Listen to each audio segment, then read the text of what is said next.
Sa kanila'y bababa ang mga anghel, at sa kanila'y mangungusap. Huwag na kayong matakot, huwag na kayong malungkot, malumbay. Pagkos tanggapin ninyo ang magandang balita na sa inyo ipinangako. Kami ang mga nahnu awliya fil hayatid dunya. Kami ang mga kaibigan mo sa mundong ito at sa kabilang buhay. Doon sa paraiso, nandun na ang lahat ng hinihiling nyo. Doon sa paraiso, nandun na ang inaangad nyo. Bilang kaaliwan mula sa inyong Panginoon. Kaligtasan po sa Quran. Ayun nga po ang tinanong ko sa anak ko. Bilang Muslim siya po may karapatang mag-asawa ni Kasi. Opo. At wala po na asawa niya ngayon, si Ali. Namatay po asawa niya. Pinakasalan niya. Ngayon sabi ko, anak, halimbawa makakita ka uli ng isang babae Muslim na namatay din ang asawa. Kailangan mo. May asawa din siya. Dalawa na asawa mo. Ang kasama maging apat to, na ganun din ang istorya. Mga asawa din sila. Paano po sa langit? Ganda yan. Alam ko ang takbo po ng... Yan po, yun po. Kaya nga po hindi ko na masyado, kasi mapipick up niyo pa yung ibig ko sabihin. Yan po ay galing kay Kaeli. At yan po ay nasa Biblia na pinagkuhanan. Bakit? Kasi sa panahon ni Kristo, sinubukan siya ng mga Hudyo. Ang isang babae, ang isang lalaki, halimbawa, inasawa niya ang isang babae. Ay, isang lalaki, isang babae, inasawa ng isang lalaki. Ito magkakapatid. Namatay. Ang batas, asawa yung susunod. Pareho namatay na. Sino raw ang maging asawa niya doon? Sinagot siya ni Kristo. Doon, hindi na sila mag-aasawa. Ano po? Ayoko pong magdebate tayo ka. Meron pong malinaw na talata po sa Biblia na talagang meron kang asawa sa paraiso. Pero ayoko pong pumunta ron. Ganito po yun tayo. Doon po sa paraiso, iba na po yung ating damdamin doon. Hindi na katulad ng damdamin panglupa.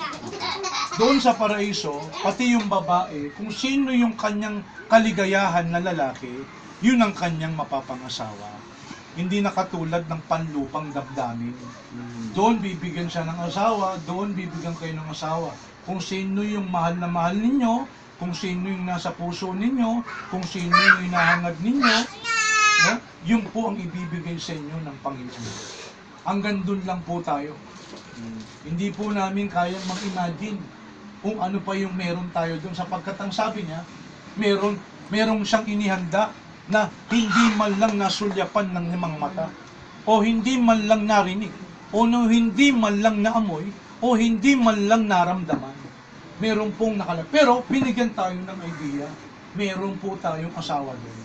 Yun po ang masasabi namin. Ang mangyayari. Parang ganito sa De La Cruz. Nung tinanong po si Kaeli, ano pong mangyayari sa kaluluwa? Ang sabi ni Kaeli Soriano, kukunin ng Diyos. Kung saan man yon, Diyos na ang nakakala. So ganun din po kayo sinasagot para maunawanin niyo. Meron po tayong asawa doon. Kung sino po ang asawa niyo doon. Ha? Isa lang. Yun po ang sabi ko, kung ano yung kaligayahan ninyo, yun po ang Tatay, parang...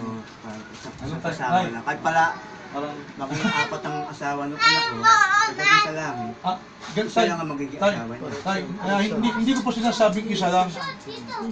Hindi ko po sinasabing Siya isa lang. pinakamahal na mahal niya. Opo, ganito tayo. Meron po kasing sinasabi ang Quran. Doon muna tayo sa apat na pag-asawa. Tapos papamit po ko ng talata sa Biblia. Ganito po yan. Tinan nyo. Makinig po kayo ng Biblia. Ito po ang sabi sa Quran. Wala po sa Biblia to eh. Ano po sabi? Sabi dito, Chapter 4. verse 3. 3. And if you fear that you shall not be able to deal justice with the orphan girls, then marry woman of your choice, 2 or 3 or 4. But if you fear that you shall not be able to deal justice, then only 1. Ayan, tinan tayo. Mag-asawa kayo ng maibigan ninyo ng 2, 3, o 4. Hanggang 4 lang tayo. Ngunit, kung kayo'y natatakot na hindi makagawa ng hustisya, mag-asawa kayo ng isa lang. Kaya po si Karasid hanggang ngayon, 25 years, isa lang po ang asawa. Bakit po? May ano po eh, may sabi po kasi sa Quran, Kung natatakot kayong hindi makagawa ng hustisya, isa lang. Alam nyo tayo? Tayo alam nyo lang ha. Sa Bible, walang utos na mag-asawa ng isa. Matagal ko nang tinatanong po yan. Wala pong utos sa Bible, mag-asawa ka ng isa lang. Tradisyon po yun. Wala po yun sa talata. Sa Quran, may mababasa kang mag-asawa ka ng isa lang. Pero sa Biblia, may batas ng Diyos. Kasi yung Biblia ko. Sa 23. 21:15 ng Deuteronomy. Pakinggan nyo. Kung ang isang lalaki ay may dalawang asawa Aba, na ang sinisinta at ang isa'y kinapuputan Aba, at dalaw. kapwa magkaanak sa kanya. Teka lang. Yung isa sinisinta. Paborito mo, malambing. Etong isa, parang masinggan ng bunganga. Tatatatatat. Eh siyempre, kinaiinisan mo. Dalawa sila asawa mo. Pero, At kung ang maging panganay ay sa kinakaputan, kaya lang panganay mo dito sa masinggan ng bunganga. Arbanet ng bunganga. Ano sabi ng Diyos? ay mangyari nga sa araw ng kaniyang pagmalahi. Ang kaniyang mga anak na kaniyang tinatangkilik ay hindi siya magagawang panganay. Ang Ayun. anak ng sinisinta na higit kaysa sa anak Aba, ng kinapuputan. kahit pala malambing to. Bebe, sorry ang lambing-lambing mo. Kaya lang, yung panganay ko dito, at ang mana dito. So may batas pala ang Biblia ng pag-aasawa na higit sa isa. At yan, tatay, maniwala kayo. Lahat ng propeta dito, maraming asawa. Kahit po sa New Testament, walang pagbabawal si Kristo, walang pagbabawal ang New Testament sa lalaki na bawal mag-asawa ng higit pa sa isa. With all respect po. Mas maganda nga siya. Yan. Kasi hindi po bilin ko sa dalawang anak ko. Yeah. Maaari ka ako, anak, isa lang. Yes, maganda pa yun. Sabihin nyo si Karasit, isa lang. Oo, isa lang. Tama Isa na. lang. Kung mamatay ka, isa lang. Isa lang asawa ko eh. Nakikita. Hanggang ngayon, sa Lalo na Ikaw po pa ngayon. rin. Kasi lalo na po ngayon, napakahirap ng buhay. hanggang ngayon, isa lang asawa ko. Hindi kung kaya naman. Triangle ka ba? Ikaw lang. Yung ano nga po pala, Triangle ka ba? pag hindi niyo pagkain ng baboy, Apo. saan niyo po ba binatay? Sa Quran muna, bago sa Biblia. Ito sa Biblia, sa Quran. Sa mo. Utos po ng Diyos. Ito po yung nasa Surah Al-Maidah chapter 5 verse 3. Pakibasa mga brother. Ganito po ang ating mababasa sa Maida, chapter 5, verse 4 ay, ganito po ang ating mababasa. Pakinggan nyo. Papakit. 5-3. Ayun pala naman. Ito po. Ayun tayo. Yan. Maida 5-3. Forbidden to you Bawal sa inyo, are Sa pagkain. maita, the Maita. dead animals. patayin yung anong tawag doon? Botcha? Baboy. Hindi, yung botcha po, Botcha, double dead. botcha. Double dead. Botcha tawag doon. no? double dead. Ano pa? Blood, Dugo. the flesh of swine. Ayan. Swine po, baboy. Mm. At yung mga hinahin sa Diyos sa. Ah. Kahit saging nga, hinahin kay Mencho sa inchik. Kay Buddha, ay, hindi naman. So, yun po. Utos po ng Diyos. Sa Quran po Sa yan. Quran. Sa Bible na ganyan din po. Si Moises. Ah, Sa Well, utos ni Moises. alam mo, meron po sinabi ang Diyos sa Isaiah na hindi po nababago yun. Bakit? Kasi si Kristo, hindi naman siya naparito para baliin ang kautusan. Sabi niya sa isang talata, ganito po ang ating mababasa. Sa Mateo, sa kapitulo po ay 5, ang mga talata po ay 17. Pakinggan niyo po natin. Ganito po. huwag niyong isipin. Huwag ninyong isipin, ako'y naparito upang sirain ang kautusan o ang mga propeta. Kundi- Ako'y naparito, hindi upang sirain, kundi upang ganapin. Ganapin. Sapagkat katotohanan sinasabi ko sa inyo, hanggang sa mawala ang langit at ang lupa, ang isang tutok o isang putlit sa anumang paraan ay hindi mawawala sa kautusan. Hanggang sa maganap ang lahat ng mga bagay. Maglalambing ako, Mr. De La Cruz. Ito respect ko kay Kylie. Kylie, pag sinabi pong kautusan sa Biblia, wala pong tinutukoy doon, kundi yung kautusan natanggap ni Moises sa Horeb. Yung tinatawag na 10 utos ngayon.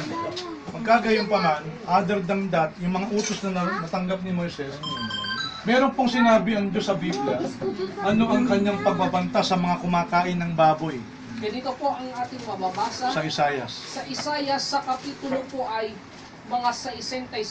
Yan si Knight, kapaang talata. Ganito po ang ating mababasa.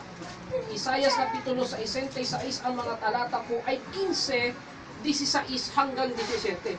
Sapagkat narito ang Panginoon ay darating na may apoy at ang kanyang mga karo ay magiging parang ipo-ipo upang igawad ang kanyang galit na may kapusukan at ang kanyang saway na may ningas ng apoy.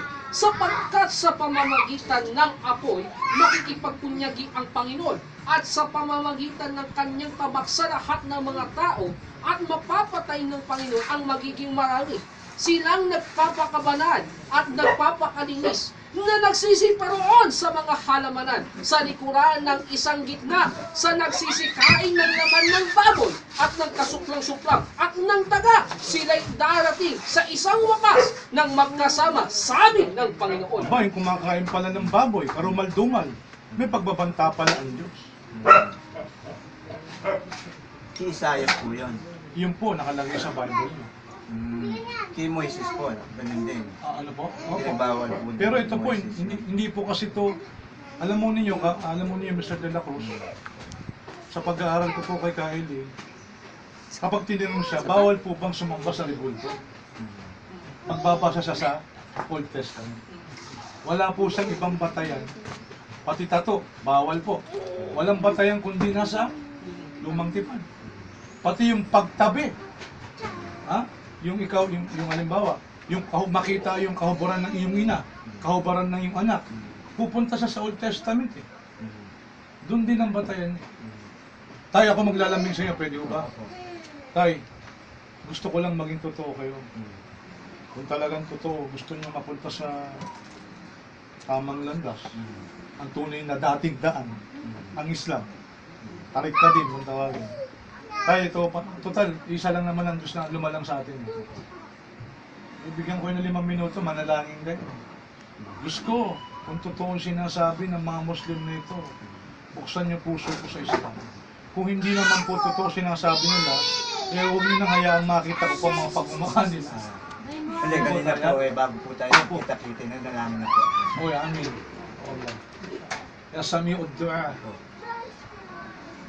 Okay pa po, may tatanong ko po ako. Opo. Ba't may mamimili ba mo man dito sa... Eh tay, ako na po. Tay, tay. Ha? Huwag na po. Sige, Ay, huwag na po, hindi po ako papayag. Sige. Hindi po ako papayag. Ito yung makikinom mo ng Ha? tubig. Yung malamig na sa... Okay lang kayo? Okay, nagsabi na ako sa inyo. Yes, nakawa, ha? Mga tatlong Ako na, tay. Anak, pakibili nga ng soft drinks, malalaki, malamig. Ay, yung brother na lang. Baka ikaw palalabas. May mineral water dyan. At saka mineral water. Hindi kasi gabi naman. Yung malamig. Kabisado naman sila yata. Ano oras na ba pala?